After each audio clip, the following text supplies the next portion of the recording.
First, leaders of the Yes campaign broke their self-imposed week of silence to slam the referendum result as a, quote, shameful act.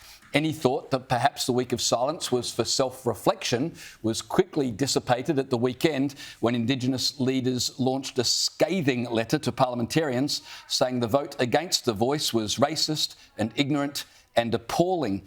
They blamed in no particular order the opposition, the media, foreign agents and, of course, racism. Let me read for you a couple of key points from the statement that they released, just to give you an idea of the tone and tenor.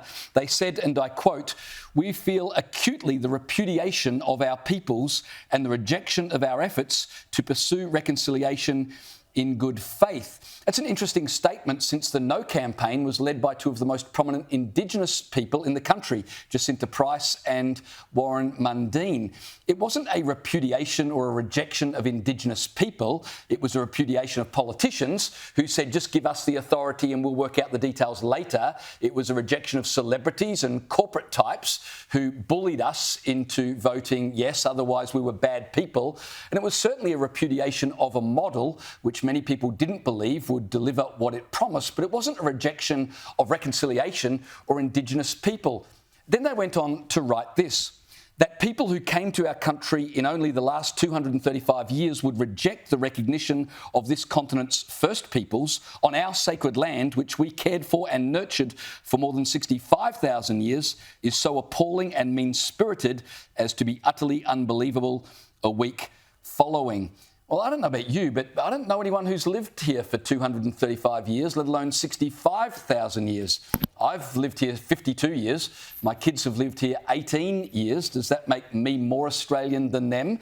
And is Warren Mundine more Australian than I because he's Indigenous and I'm not?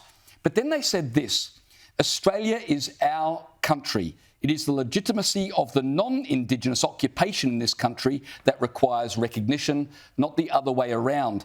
Our sovereignty has never been ceded. And that, Joe and Liz, to me, is one of the most telling statements in this letter to parliamentarians, because clearly now they're not talking about past hurts, but they're addressing modern Australia using words like occupation, illegitimacy, and later in the document it calls Australia a coloniser. Now, these are the very words that are being used by Palestinian protesters right now to demonstrate against Israel. Occupiers, illegitimate state, colonisers, as a way of justifying violence. This seems to me to be a very dangerous course for our Indigenous leaders to go down. And finally, they wrote this. The truth is that the majority of Australians have committed a shameful act, whether knowingly or not.